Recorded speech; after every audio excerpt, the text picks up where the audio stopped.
महिलाओं के लिए योजनाएं हैं, वो सारी योजनाएं इसमें लेंगे। और अगर आप इसके अकॉर्डिंग आप भी लीजिए इनका लाभ और अपने मिलने वालों को भी दिलवाइए और लोगों को भी दिलवाइए जिनको, क्योंकि बहुत सारे लोग ऐसे हैं कि जिनको पता नहीं होता व्यवस्थाएं, क्योंकि ऑनलाइन आज सारी चीज़ें हैं। तो अगर हम किसी की मदद कर सकते हैं तो हमें ज़रूर करना चाहिए और मैं चाहती हूँ कि आप सब लोग ये जरूर करें और ये जरूर करें।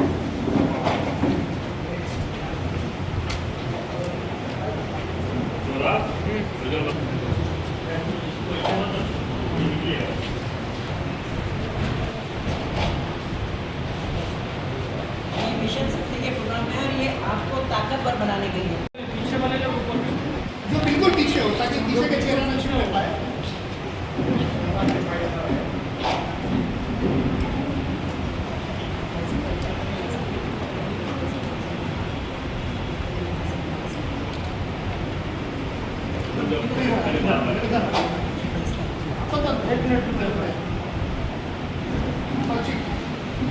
चेहरे के नीचे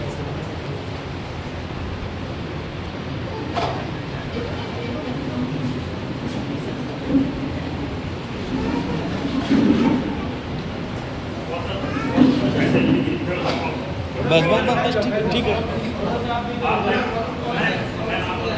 बस बस बस बस ले जा रहे हैं तो हमारे भाई बस करो यही बस अब ये सही हो गया। सामने जाइए।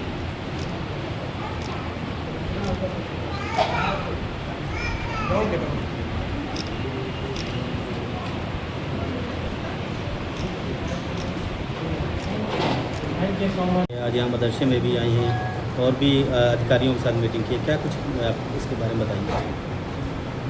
देखिए, मैं कुछ खास बताना इसलिए चाहूँगी कि मैं जब जिलों में जाती हूँ तो नेचुरली जन सुनवाई भी करती हूँ, हॉस्पिटल्स के भी सर्वे करती हूँ, लेकिन आज जौनपुर में आके जो एक विशेष बात हुई है वो ये हुई है कि पहली बार मैं किसी मदरसे में यहाँ आई हूँ और मैं यहाँ आके मुझे इतना अच्छा यहाँ का अनुभव रहा है कि मैं आपको बता नहीं सकती। इसलिए एक कारण बताऊँगी मैं, आप सुनिएगा कि मेरे को मदरसे में आने का एक आज खास रीज़न ये भी था कि कल मेरे पास बहुत सारे आप लोग भाई पत्रकार भाई आए थे, मैं अपने ऑफिस में वहाँ बैठी हुई थी, तो एक मुरादाबाद मदरसे का केस आपकी नॉलेज में होगा यहाँ। तो मुझे नहीं लगता कि इतनी कहीं कहीं इतनी घिनौनी और घटिया हरकतें जहाँ होती हैं उसके नाम को लेकर मदरसों को सभी को बदनाम किया जाता है। तो जब यहाँ की बात हुई तो उन्होंने कहा कि मैम आप एक एग्जाम्पल के तौर पर एक मदरसा ज़रूर देखें यहाँ का, इसका नाम है जामिया इमाम जाफ़र सादिक मदरसा। मैंने यहाँ सारी बच्चियों को देखा है जो यहाँ बैठी हुई हैं और इतने अच्छे से मैं कहना चाहूँगी, अगर अपनी भाषा में कहूँ, कि सारे जितना भी हमारे देश के अगर संस्कारों की बात करूँ या अपने देश की विचारधारा पर चलने की बात करूँ तो मुझे यहाँ कोई चीज़ ऐसी नज़र नहीं आई इसमें कि जिसमें मैं ये कहूँ कि ये कोई अगर ये मदरसा चल रहा है तो ये कोई यहाँ कुछ ऐसी चीज़ें हैं कि जो अच्छी लाइन पर नहीं ले जाती या बच्चों में कहीं कोई भटकाव पैदा कर रही हैं।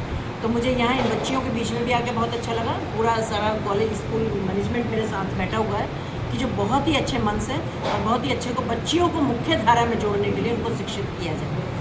तो मैं चाहती हूँ कि ऐसे एग्जाम्पल भी वहाँ ज़रूर दिखाए जाएँ कि जहाँ कुछ घटिया हरकतें, जो असामाजिक तत्व, मैं कहूँगी कि जो असामाजिक तत्व जिस तरह की एक छवि को बिगाड़ने का काम करते हैं, तो वहाँ भी ये चीज़ें पहुँचनी चाहिए। आज मैंने जो देखा है यहाँ, मुझे उसका इम्प्रेशन जो मेरे ऊपर हुआ है वो बहुत ही ज़बरदस्त रहा। और क्योंकि महिला सशक्तिकरण का दौर चल रहा है, आप जानते हैं योगी आदित्यनाथ जी का प्रदेश है, यहाँ कोई महिला की किसी की कोई जाति होती है ना कोई धर्म होते हैं।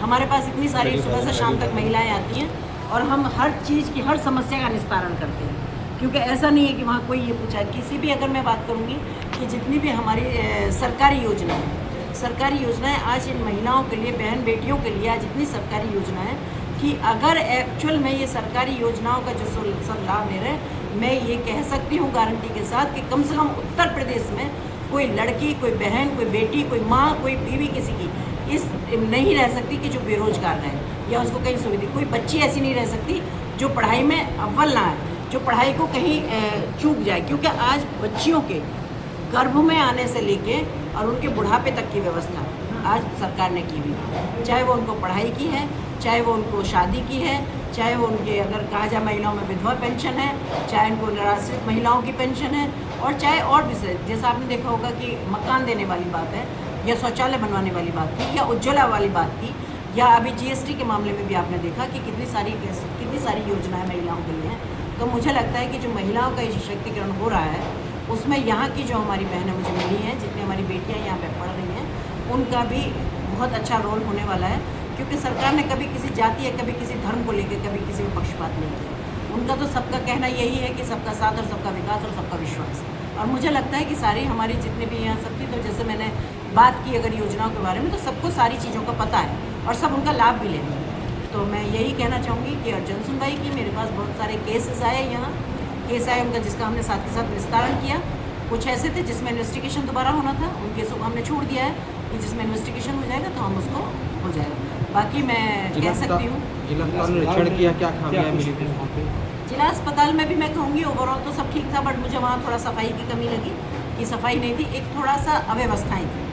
तो मैंने उनको समझाया तो उन्होंने ये माना भी कि हाँ अव्यवस्थाएँ थोड़ी हैं, पर ऐसा नहीं था। क्योंकि जैसे मैंने दवाइयों की बात की तो दवाइयाँ भी वहाँ प्रॉपर थी, और भी जाके सारे उसमें मैंने विज़िट किया तो वहाँ मुझे सब ठीक लगा। एक तो मुझे सफाई की थोड़ी प्रॉब्लम थी, एक थोड़ी अव्यवस्थित थी चीज़ें, व्यवस्थित थी।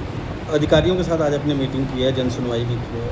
मिशन शक्ति का फेज़ 5 अभी ख़त्म हुआ है, कितना प्रभाव पड़ा है इससे? मुझे लगता है कि बहुत प्रभाव पड़ा है। और अगर प्रशासन की बात करूँ, प्रशासनिक तौर पे तो बहुत ही अच्छा काम किया जा रहा है और पूरा प्रशासन लगा हुआ है कि हम मिशन शक्ति को कैसे कामयाब बनाएं। उसमें चाहे वो चौपाल के थ्रू जागरूकता का अभियान है, क्योंकि अभी जैसे मैंने सारे विभाग मेरे साथ थे, मैंने सभी का किया, तो उसमें जो मेरा मेन फोकस है वो ये है कि जो मिशन शक्ति भी लॉन्च हुआ है उसमें हम मिशन शक्ति लॉन्च हुआ, सरकार ने किया, सरकार हमें सारी सुविधाएं दे रही है, लेकिन हम उन्हें पहुंचा कैसे सकते हैं महिलाओं तक।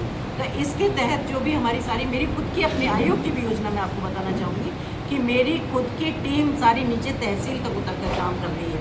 इवन मैं भी ब्लॉक तक पे जाके काम करके आई हूँ, तो मैं भी समझती हूँ कि ये बहुत बड़ी बात है। वैसे ही अगर प्रशासन की बात करूँ तो प्रशासन के जितने भी अधिकारी हैं सब जा रहे हैं, स्कूल्स हैं, कॉलेज हैं, गाँव में हैं, प्रधानों से मिल रहे हैं, जिला पंचायत में, पंचायत लेवल पे या ब्लॉक लेवल पे सारी चौपालें लग रही हैं।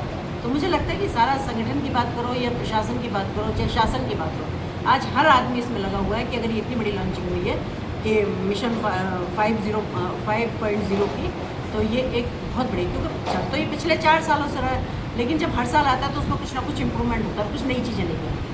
वैसे ये भी लॉन्च हुआ है, इसकी बहुत ज़बरदस्त नीचे तक ये उतारा जा रहा है और इसका लाभ भी पूरा मिल रहा है। कुछ दिन पहले जिला अस्पताल में एक मुस्लिम महिला को न इलाज करने के लिए भी कुछ बातें सामने आई थी, वो मुस्लिम महिला का इलाज नहीं किया गया, क्या उस पर भी कोई चर्चा हुई? नहीं, देखिए ये बिल्कुल मुझे लगता है कि जो मेरे सामने आया है वो बाय प्रूफ भी था कि ये बिल्कुल गलत बात थी कि उसको ये रूमर थी।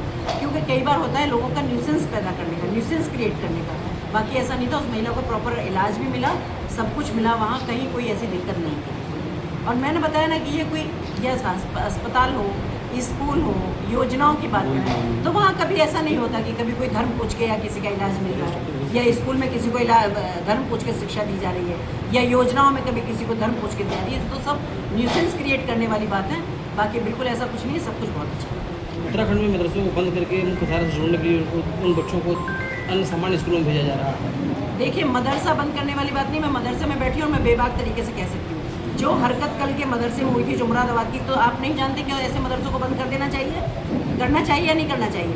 क्योंकि जिस बच्ची के साथ वो सवाल किए उन्होंने, वो भी किसी घर की बच्ची थी और वो उसी धर्म की बच्ची थी। अगर इस तरह का अत्याचार बच्चियों के साथ होता है वहाँ, और इस तरह की अगर हरकतें मदरसों में होती है, तो मैं बेबाकी से कह सकती हूँ कि वैसे मदरसों को बंद कर देना चाहिए। बिल्कुल नहीं। उत्तराखंड में मदरसे को मुख्य शिक्षा की धारा से जोड़ दिया गया है, वहाँ कानून बना है। क्या उत्तर प्रदेश में भी ऐसा होना चाहिए? देखिए मैं बताऊँ आपको, बिल्कुल उसका रीज़न है कि अगर हमारे यहाँ अगर ये बच्चे हैं, अगर ये नौकरी करने जाएंगी तो इनको डिग्री देखी जाएगी। अब ये यहाँ पढ़ रही है, यहाँ अपने धर्म की शिक्षा ले रही है, बिल्कुल बुरी बात नहीं है, बिल्कुल समझना चाहिए। हम भी पढ़ते हैं, हम भी संस्कृत की शिक्षा लिए हुए हैं, पर अगर हम ये सोचें कि हमारा सारा डिपार्टमेंट में संस्कृत से काम चल जाएगा तो नहीं चलेगा ना। तो इसके साथ साथ तो हमें मुख्य धारा में अगर हमें जुड़ना है, हमें बच्चियों का अगर आगे बढ़ाना है तो उन्हें करना है, तो हमें बेसिक शिक्षा भी उनको देनी पड़ेगी ना। तो इसमें बुराई क्या है? मुझे तो लगता है कि इसमें तो अगर हमें अपने घर में, अपने घर की, अपने समाज की, अपनी महिलाओं की अगर थोड़ी जागरूकता के लिए, तो ये बताओ अगर मदरसों में लड़कियां अगर जैसे यहाँ पढ़ी हुई हैं, अगर हम इनको मुख्य धारा से नहीं जोड़ें तो क्या ऐसे लड़के भी? अभी इन्हीं के जो स्कूल के संचालक हैं उनका एक भाई है वहाँ, वो अभी मुझे बता रहे थे कि वो बाहर उसमें पढ़े हुए बेटा है ना, बेटा है। तो ये कितनी अच्छी सोच है तो हम क्यों ना पढ़ें? क्योंकि जो हमारे देश का, जो हमारे कंट्री का सिस्टम है, उस सिस्टम से बाहर जाके तो हम अपने आप को प्रूफ नहीं कर सकते ना। सिस्टम के अंतर्गत ही हमें रहना पड़ेगा ना। तो जब हमें आगे बढ़ना भी और हमें साथ चलना भी है, हमें समाज की मुख्य धारा में जुड़ना है, तो फिर सिस्टम के अकॉर्डिंग तो काम करना ही पड़ेगा। ठीक है।